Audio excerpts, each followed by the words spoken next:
Hi hello welcome back to my channel Divya vlogs and shorts. ఈ రోజు వచ్చేసి నా డైలీ రొటీన్. ఇంట్లో పని అంతా అయిపోయిన తర్వాత పిల్లలు స్కూల్కి వెళ్ళిపోయిన తర్వాత కంప్లీట్ చేసేసుకొని అయితే నేను కిందకి షాప్కి అయితే వచ్చేస్తున్నా. ఓ పిల్లలు వెళ్ళిన తర్వాత నాకంటూ ఒక టైం స్పెండ్ చేసుకొని తినేసి మంచిగా స్నానం చేసేసి వచ్చేసి ఇట్లా షాప్కి అయితే వస్తా. ఇప్పుడు షాప్లోకి వచ్చేసి ఏమేమి అర్జెంట్గా చేయాలి అనేది వర్క్ అయితే చూసుకుంటున్నా. షాప్ అయితే గందరగోళంగా ఉంది. కొత్త ఐటమ్స్ వచ్చాయి. నైటీస్, శారీస్, డ్రెస్సెస్ అన్నీ వచ్చాయి. అర్జెంట్గా కస్టమర్ అయితే కాల్ చేశారు. శారీ చూపిస్తున్నారండి. ఈ శారీ వచ్చేసి కస్టమర్ది. ఫాల్ అయితే వాష్ చేసి ఉంచాను కుట్టడానికి. పీకో చేయమన్నారు జిగ్జాగ్. ఈ శారీ వచ్చేసి టిష్యూ పట్టు sari, pink and green favourite combination. ఇప్పుడు వచ్చేసి అది కుట్టేసి పక్కన పెట్టేసి ఇప్పుడు కస్టమర్ అయితే మొన్న లెహెంగా స్టిచ్చింగ్ ఎలా చేయాలనేది వీడియో పెట్టాను కదా. సో ఆ లెహెంగా పైన ఈ బ్లౌజ్ అన్నమాట. ఈ బ్లౌజ్ కి అయితే హుక్స్ వేయకుండా అలా అంతే పక్కన పెట్టేసా. కొంచెం టైం ఉందని చెప్పేస్తే ఎక్కడ లేని బద్ధకం అయితే వచ్చేసింది. నాకు ప్రతి టైలర్ కి కూడా అంతే వచ్చింది అనుకుంటా నేనైతే. నాకైతే కంపల్సరీ అన్నమాట. సో అర్జెంట్ అంటే ఏ పనైనా ఆపేసుకొని మరి ఇంకా అది అయిపోవాల్సిందే ఇవాళ అనేసి కుడతాను. అదే కొంచెం టైం ఉంది అని అంటే మాత్రం అది 2 డేస్ కాదు, 1 వీక్ కాదు, 1 మంత్, 4 మంత్స్ అయినా అవుతుంది. నేనైతే అట్లనే ఉండిపోతా. ఈ కస్టమర్ అయితే టైం ఉందని చెప్పేసి అన్నారని పక్కన పెట్టేసా కదా. ఇప్పుడైతే అర్జెంటుగా ఈవినింగ్ కల్లా కావాలి అనేసి అన్నారు. సో ఎప్పటికప్పుడు పెండింగ్ పడిపోయిద్ది అక్కడే పెట్టేస్తే అనేసి హుక్స్, కాజాలు అయితే ఎక్కడెక్కడ కుట్టాలనేది మార్క్ చేసుకుంటున్నా. ఈ వీడియో అయితే కొంచెం హుక్స్లు కుట్టడం అయితే కొంచెం స్పీడ్గా చూపిస్తున్నా. క్లారిటీగా అయితే ఒక షార్ట్ వీడియో అయితే ట్రై చేస్తాను ఒకరోజు. హుక్స్, కాజాలు, బటన్స్, బటన్ హోల్ ఎలా స్టిచ్ చేయాలనేది. సో ఇప్పుడైతే మార్కింగ్ అయితే పెట్టేసుకున్నా కంప్లీట్గా. సో ఈ బ్లౌజ్ అయితే చాలా బాగా నచ్చింది. కస్టమర్ పెట్టిన రిఫరెన్స్కి నేను కొంచెం యాడ్ చేసి మోడల్ అయితే కుట్టాను. ఫ్రంట్ కట్ వర్క్ డిజైన్తో లెహెంగా క్లాత్తో వేసా. సో ఇక్కడ హుక్స్ అనేది డీటెయిల్గా అయితే చెప్పడం లేదు, కొంచెం స్పీడ్ అనేది చూపిస్తున్నా ఎట్లా కుట్టాలనేది. స్పీడ్ పెట్టేసా వీడియోని. ఈ హుక్స్ అయితే కుట్టేసిన తర్వాత మొత్తం కంప్లీట్ చేస్తున్నా. మీకు చూద్దాం అనేసి వీడియో తీసా. బట్ ఎక్స్ప్లెయిన్ చేయడం వీడియో లెంత్ అవుతుందని చెప్పేసి ఫాస్ట్గా తీసా. ఇప్పుడు నా గార్డెన్కి వెళ్దాము. సో ఇది వచ్చేసి మా పాత ఇల్లు అనమాట. మేము ఉండేది కొత్త ఇంట్లో. ఇది మా అత్తయ్య వాళ్ళ ఇల్లు. సో ఇక్కడైతే మేము వేయకుండానే మొలిచింది, అంటే వేసి వేయనట్టు అనమాట. ఆ పక్కనే ఇంజిన్ దగ్గర సొరకాయ అయితే విత్తనాల కోసం తీసి పక్కన పెట్టాము. అది ఇలా పడి మొలిచింది అనమాట. సో నాకైతే చాలా హ్యాపీ అనిపించింది. వాటర్ ఎక్కువ ఉంటే అంత బాగా కాస్తాయి కదా సొరకాయలు. సో ఆ పక్కనే ఈ మొక్క బాగా మొలిచింది అనిపించింది. దానికైతే సపోర్ట్ ఇచ్చి డాబా పైకి వేసా. ఇక్కడ వచ్చేసి మా ఆవులు, గేదెలు అనమాట. అవి చూడండి నన్ను ఎట్లా చూస్తాయో. సో నువ్వు అట్లా కామ్గా వెళ్ళిపోతే ఎట్లాగా, మాకు కొంచెం మేత వెయ్యి, నీళ్లు పెట్టు అనేసి చూస్తానే అనమాట.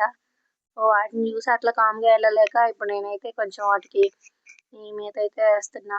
సో ఫస్ట్ గేదెలకి వేస్తుంటే ఆవులు కూడా చూస్తున్నాయి. చూడండి అవి ఎలా చూస్తాయో. నిజంగా మనం మంచిగా మాట్లాడితే మంచిగా రియాక్ట్ అవుతాయి. ఏదైనా కోపంగా చూస్తే అవి కూడా దగ్గరికి రానివ్వకుండా ఎక్కడ పొడుద్దామా అన్నట్లు ఉంటాయి అన్నమాట. ఇట్లా అయితే కొంచెం కొంచెంగా వేస్తున్నా. అవైతే నాకు అసలు వేయడానికి టైం అనేది ఇవ్వట్లేదు. అప్పటి వరకు ఆగు అని చెప్పేసి కొంచెం కొంచెం వేస్తున్నా. ఆవు చూడండి ఎట్లా చూస్తుందో. వాటికైనా వేసేది, నాకు కూడా వెయ్యి అన్నట్లు చూస్తుంది. సో మా మామయ్య వాళ్ళు, మా ఆయన ఎవరి పనులకి వాళ్ళు వెళ్ళిపోతే ఇదనమాట నా డ్యూటీ డైలీ. ఈవినింగ్ టైంలో, మధ్యాహ్నం టైంలో. సో గేదెలకి, ఆవులకి మేత అయితే వేసి వాటర్ అయితే పెట్టేసా. వాటర్ పెట్టేసిన తర్వాత ఈవినింగ్ టైంలో వాళ్ళు వస్తే ఓకే, వాళ్ళే చూసుకుంటారు. వాళ్ళు లేనప్పుడు మాత్రమే. డైలీ అయితే ఏం చేయలేండి, ఏదో గొప్పగా చెప్పట్లేదు. ఎప్పుడో ఒకసారి చేస్తా అనమాట. వాళ్ళు లేనప్పుడు మాత్రమే. వాళ్ళు ఉంటే అసలు నాకు ఏం చెప్పరు, వాళ్ళు చేసేసుకుంటారు పొలంకి వెళ్ళొచ్చినా కానీ. సో నా షాప్లో నేనే వర్క్ చూసుకుంటా కాబట్టి ఈవినింగ్ వచ్చేసరికి ఇట్లా వాళ్ళు వచ్చేసరికి కంప్లీట్గా లేట్ అవుతుంది. పొలం వెళ్తే అంటే నాకు చెప్తారు ముందే, వాళ్ళు లేట్ అవుతుంది గేదెల దగ్గర మేత వేసేయి అని చెప్పేసి. ఈ పేడకోళ్ళు అయితే తీసేసి మొత్తం క్లీన్గా ఊడ్చేస్తాను. ఇప్పుడు అటువైపు వెళ్ళడానికి అయితే తవ్వట్లా. ఇక్కడ కొన్ని మొక్కలు ఉన్నాయి చూద్దానండి. ఇక్కడ వచ్చేసి అడవి మల్లి, గుండె మల్లె అండ్ కరేపాకు చెట్లు అన్నీ ఉన్నాయి. ఇవి తర్వాత చూపిస్తా డీటెయిల్గా. ఆల్రెడీ ఇది వచ్చేసి పుల్లల పొయ్యి అన్నమాట. అప్పుడప్పుడు నీళ్లు కాగబెట్టుకుంటాము వర్షాకాలం చలికాలం టైంలో. ఇప్పుడు మా ఇంటి పక్కన గ్రౌండ్ గార్డెన్ ఉంది, ఆడికి వెళ్దాం. సో ఇది చూడండి, నాకు ఇవా మేత అంటుంది. సో దీనికి కూడా కొంచెం వేసేసి ఇంకా వెళ్ళిపోదాము. ఇది అన్నమాట మా గేదెలు, ఆవులు. సో వీటి ద్వారా వచ్చిన ఆవు మూత్రం, ఆవు పేడతో మాత్రం నేనైతే నా మొక్కలకి ఎరువు తయారు చేసుకుంటా ఉంటా, ద్రవజీవామృతం, ఘనజీవామృతం. అది ప్రిపేర్ చేసినప్పుడు డీటెయిల్ గా ఒక వీడియో అయితే తీస్తా. ఇది వచ్చేసి మా ఇంటి పక్కన అన్నమాట. ఈ ఓపెన్ ప్లేస్ పైన హైట్ గా కట్టారు.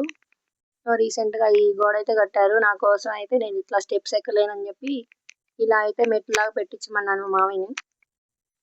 చూడండి, నేను ఇప్పుడు ఈ వీడియో తీసే టైం వచ్చేసి మధ్యాహ్నం 12:30 ఆర్ 1కి, కరెక్ట్ గా మిట్ట మధ్యాహ్నం అన్నమాట. సడన్ గా ఇది చూసి పాము అనుకున్నా. మీకు ఎలా అనిపించింది? ఫస్ట్ ఈ ఇయర్ లో ఇప్పుడే ఫ్లవరింగ్స్ వచ్చేసి ఇట్లా కాయలు అయితే రెడీ అవుతున్నాయి, మునక్కాయలు. సడన్ గా గ్రీన్ కలర్ పాము ఏమన్నా వచ్చిందా అని భయం వేసింది. ఇక్కడ వచ్చేసి నా డ్రాగన్ ఫ్రూట్ స్టాండ్. నేనైతే ఈ స్టాండ్ పోయిచ్చాను, సిమెంట్ పని చేస్తారు కదా వాళ్ళ దగ్గర. నాకు ఈ హైట్ లో కావాలి, ఇలా స్టాండ్ వేయాలనుకుంటున్నా అని చెప్పేసి పోయిచ్చా. ఇక్కడైతే ఒక 2 కాయలు అయితే వచ్చినాయి. ఇది నేను పైన ఉన్న నా టెర్రస్ పైన మొక్క స్టెమ్ కట్ చేసి ఆ కొమ్మ తీసుకొచ్చి ఇక్కడ నాటా. టైర్ హెల్ప్ తో అట్లా పెట్టాను స్టాండ్ లాగా. ఇక్కడ కొన్ని మొక్కలు వేసా. అసలు 3 days అవుతుంది మొక్కల దగ్గరికి రాకుండా. అసలు ఎలా ఉన్నాయంటే ఫుల్ గా బొచ్చు పురుగుతో నిండిపోయింది మొక్కలంతా. నాకైతే అసలు 3 రోజులు నేను ఎలా మర్చిపోయాను వీటిని అని అనుకున్నా. డైలీ అయితే మార్నింగ్ ఈవినింగ్ నా డ్యూటీ అన్నమాట. పిల్లలు వెళ్ళిపోగానే షాప్ కి రాకంటే ముందే నేను మొక్కల దగ్గరికి వెళ్ళేసి చూసుకొని వస్తా. ఏమన్నా కోసేయంటే కోస్తూ ఉంటా. ఇక్కడైతే కాకరకాయలు చూస్తున్నా. సో కాకరకాయలకి అయితే ఇట్లా పురుగు తింటుంది. దీనికి సొల్యూషన్ మీకు తెలిస్తే చెప్పండి. దానికి ఏం వాడాలో. పురుగు మందులు అయితే కాదు, ఆర్గానిక్ గా ఏమన్నా ఇంట్లో ప్రిపేర్ చేసేవైతే చెప్పండి. ఇక్కడ తోటకూర అక్కడక్కడ కొన్ని మొలిచాయి. ఇక్కడ వచ్చేసి కొంచెం పాలకూర. మట్టి బాగాలేదో ఏమో కానీ కొంచెం నాకైతే బాగాలేదని అనిపించింది. వాటర్ కూడా ఫుల్ గా సరిపోవట్లేదు. ఇక్కడ మొత్తం వచ్చేసి దోసకాయ విత్తనాలు నాటా. ఫుల్ గా అల్లేసుకుంది. ఇది దానిమ్మ చెట్టు, ఇక్కడ గుండెమల్లె, ఇది సపోటా చెట్టు, ఇక్కడ వచ్చేసి గోంగూర, గంగిరేగి చెట్లు ఇవన్నీ ఉన్నాయి. ఇక్కడ చూడండి, నాకు ఇదైతే భలే నచ్చింది. ఏదో సైడ్ పడిపోయింది అనుకున్న వైర్, ఆ వైర్ ని ఇట్లాగా అల్లిద్దాం అనేసి కట్టా. ఆ చివర ఈ చివర కడుతూ ఉంటే మా మామయ్య వచ్చి హెల్ప్ చేశారు నాకు. ఇక్కడ వచ్చేసి ఒక దోసకాయ హార్వెస్ట్ చేశాను. ఇవి కూడా పురుగులు తింటున్నాయి, చూపిస్తా చూడండి. ఈ కాకరకాయలు వచ్చేసి అయితే పండిపోతున్నాయి. ఇక్కడ కనిపించాయా వీడియోలో మీకు మునక్కాయలు? సడన్ గా నేను అవి చూసుకోకుండా ముందుగా ఒకసారి అట్లా వెళ్ళా. అవి నా తలపైన ఉన్నాయి. ఏంటో ఏదో పడింది అని అనిపించేసింది ఒక నిమిషం. ఇక్కడ కాకరకాయలు చూడండి ఎన్ని వేస్ట్ అయ్యాయో. అసలు మంచిగా కాయలు వస్తే ఎంత బాగుండు. ఈజీగా కేజీ పైన దాటేవి కదా. ఇవన్నీ ఎందుకు పండాయో నాకు ఏంటో అర్థం కాలేదు. మీకు ఎవరైనా తెలిస్తే అది ఏమైనా విటమిన్ లోపమా, దాని ఈ ప్రాబ్లం ఏంటనేది మీకు ఐడియా ఉంటే మెసేజ్ చేయండి కింద, దాని సొల్యూషన్ చెప్పండి. సో నెక్స్ట్ టైం అలా రాకుండా చూద్దాము.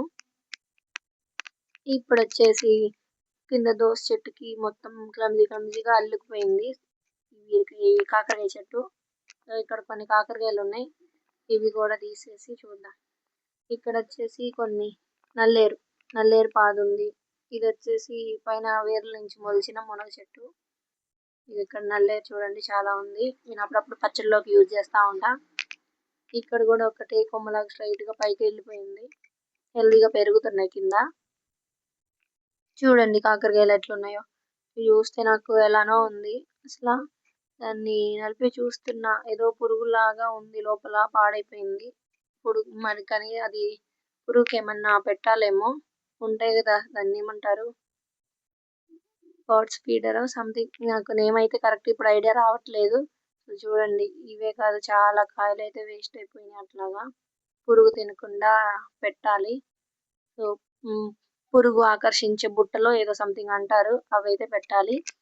ఇక్కడ చూడండి కాకరకాయలు కొన్ని అయితే ఉన్నాయి. ఇవైతే కోసేసుకున్నాము ఒక్కొక్కటి. వెతికి వెతికి కోయాలన్నమాట. కనీసం మినిమం 1 అవర్ పట్టిద్ది. మొత్తం చూసి చెక్ చేసి ఎక్కడ ఏ పురుగులున్నాయి, లేతే ఎక్కడ ఏ కాయలున్నాయని వెతికి కొయ్యాలి. డైలీ 1 అవర్ అయితే నేను మొక్కలతో ఇలా మాట్లాడుకుంటా, మీరు మంచిగా కాయండి, మంచిగా హెల్తీగా కాయి అని చెప్పి ఏదో ఒకటి. చూడండి ఇక్కడ దోసకాయలు ఎట్లా పాడయ్యాయో పురుగులు బట్టి. నాకైతే అసలు ఏం అన్నీ పడిన పూతలన్నీ కూడా కాయలైతే రావు కదా. కానీ ఇట్లా పురుగుల ద్వారా పాడైతే మాత్రం బాధేసిద్ది. ఈ పురుగుకి సొల్యూషన్ చూద్దాము. నీమ్ ఆయిల్ అయితే స్ప్రే చేద్దాం అనుకుంటున్నా ప్రస్తుతానికి. ఇక్కడ కోసిన కాయ అయితే ఫస్ట్ ఫ్రూటింగ్ కదా, ఇవి కాకరకాయలు ఫస్ట్ టైం కాస్తున్నాయి కదా. సీడ్స్కి అయితే ఉంచుతాను, ఇది బాగా పండిపోయే వరకు సైడ్ పెట్టేస్తా. మిగిలినవైతే కర్రీ ఆర్ కారం కూర లేదా కారం ఏదో ఒకటి చేసేద్దాం. ఫ్రెష్గా అలా మొక్కల నుంచి కోసుకెళ్ళి అప్పటికప్పుడు కర్రీ చేసుకుంటే ఎంత బాగుండిద్దో. నిజంగా నాకైతే ప్రకృతిని ఆస్వాదించడం చాలా ఇష్టము. ఇక్కడ ఇలా ఉన్నాయి కొన్ని కాయలు అయితే. ఈ కాయలను అసలు ఉంచాలో తీసేయాలో కూడా అర్థం అవ్వట్లే నాకు. కానీ తీసేస్తే మళ్ళీ వేరే కాయలకి రావకుండా ఉంటాయి కదా అనేసి కట్ చేస్తున్నా, మొత్తం పీకేస్తున్నా. నేను వీడియో తీసుకుంటుంటే మా చుట్టుపక్కల వాళ్ళైతే అంతే చూస్తా ఉన్నారు, ఏంటి అమ్మాయి మొక్కలతో ఏదేదో మాట్లాడుతుంది, వీడియో తీసుకుంటుంది అని.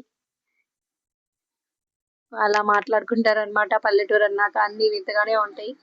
సో వాళ్ళకి ఇవన్నీ తెలియదు కదా. నేనైతే ఇట్లా వీడియో తీసుకుంటూ ఉన్నా, వాళ్ళే చూస్తారులే అనేసి. ఇప్పుడైతే కాకరకాయలు అయితే కంప్లీట్ అయిపోయినాయి. ఇంకా కొన్ని అయితే టొమాటో నారు, బెండ చెట్లు ఇవన్నీ పైన ఒక కుండీలో అయితే వేసా. అవి అయితే కొన్ని మొక్కలు తీసుకొచ్చి ఇక్కడ యాడ్ చేసా, ఇక్కడ నాటా అనమాట. ఒక్కొక్కటి ఒక్కొక్క దూరంలో, కొంచెం దూరంలో. ఈ వైర్ కనిపిస్తుందిగా, ఇది బైండింగ్ వైర్ సంథింగ్ ఏదో వైరు పక్కన పడేసి ఉంటే ఇలా ఉపయోగించుకున్నాను పందిరిలాగా. 3 వరుసలు కడితే అదేమో మొత్తం కలిసిపోయింది ఒకే వరుసలాగా. ఇది నా ద్రాక్ష చెట్టు, ఇక్కడ వచ్చేసి బీర్ చెట్టు. ఇప్పుడే వచ్చినాకనే ఇట్లా ఆయనైతే కట్టా. ఇవైతే దోసకాయలు. ఈ దోసకాయల కీర దోసకాయలు నాకు అర్థం కాలేదు. సీడ్స్ నేనే వేసా, ఏం దోసకాయలో నాకు తెలియకుండా వేసేసా. అన్ని మొలిచినాయి. ఇవి కూడా అదేదో పురుగు ప్రాబ్లం వల్లనే అనుకుంటా, అలా కాయలు అయితే పాడైపోతా ఉన్నాయి. వీడియో అయితే లెంత్ అయిపోతూ ఉంది, కానీ ప్రతి ఒక్కటి చూపించాలనే అనిపిస్తుంది. ఇక్కడ వచ్చేసి కొన్ని టమాటా మొక్కలు ఉన్నాయి, బెండ చెట్లు ఉన్నాయి, గోరుచిక్కుళ్ళు ఉన్నాయి. ఇక్కడ బీర మొక్కలు ఇటు చివరి నుంచి అల్లిద్దాం అనేసి ఈ చివరిని అయితే పెట్టా. ఇక్కడైతే రౌండ్ సొరకాయ, స్టార్టింగ్ లో మిర్చి ఇచ్చింది అయితే పొడవు సొరకాయ. సో ఇది కూడా పెరిగిన తర్వాత అప్డేట్ ఇస్తాను. ఇక్కడ నల్లేరు చూసాను కదా, నల్లేరు ఒకే చోట అయితే బాగుండదు అని చెప్పేసి వేరు చోట్ల అయితే నాటా. ఒక్కొక్క సైడ్ నుంచి తీసుకొని పచ్చడిలో కలిపేసుకోవచ్చని. ఇక్కడ దొండ చెట్టు కూడా వేసాను, చిక్కుడు చెట్టు కూడా ఉన్నాయి, మొత్తం కలిసింది. ఇదిగో ఇందాక చూపించాను కదా, గేదెల వెనకాల వాళ్ళ వెనకాల కరివేపాకు. సో ఫ్రెష్గా కొంచెం కరివేపాకు అయితే తీసుకెళ్దాము ఇంట్లోకి వెళ్ళేసి అని కోస్తున్నా. ఇక్కడైతే విత్తనాలు పడి మొలిచాయి ఈ కరివేపాకు చెట్లు కూడా. ఇప్పుడు కావాలంటే అప్పుడు ఫ్రెష్గా కొంచెం తీసుకెళ్తా ఉంటా. అండ్ ఈ కరివేపాకుని డైలీ ఒక రెమ్మ కూడా తింటా ఉంటా, జుట్టుకి కళ్ళకి మంచిదని చెప్పేసి. నన్ను చూసి మా పెద్దోడు కూడా నేర్చుకున్నాడు. ఏంటి మమ్మీ మేకలు తిన్నట్టు తింటావు, కరివేపాకు ఆకులు తింటున్నావు నువ్వు మేకల్లాగా అంటాడు మా చిన్నోడు. సో మంచిగా అమ్మ అని చెప్పేసి తింటా. ఆ ఎండకు వెళ్ళి కోసుకొని వచ్చేసరికి అసలు ఫుల్గా చెమటలు వచ్చేసింది. పైకి కరెక్ట్ మధ్యాహ్నం టైంకి వెళ్ళా, కాసేపు ఒక 5 నిమిషాలు కర్రీ చేద్దామని వెళ్ళిపోయా. షాప్లో అయితే ఎట్లా పడితే అట్లా ఉంది. ఈవినింగ్ కోసిన హార్వెస్ట్ చూడండి ఒకసారి. ఒక దోసకాయ, ఇది నా కాకరకాయలు హార్వెస్ట్. కొంచెం కరివేపాకు. షాప్లోకి రాగానే హాయిగా ఫ్యాన్ వేసుకొని కూర్చుంటే చాలా ప్రశాంతంగా ఉంది. ఈరోజు హార్వెస్ట్ అయితే నాకు నిమిషాలు అయితే కూర్చొని వెళ్దాం పైకి. ఫాలో అవ్వండి.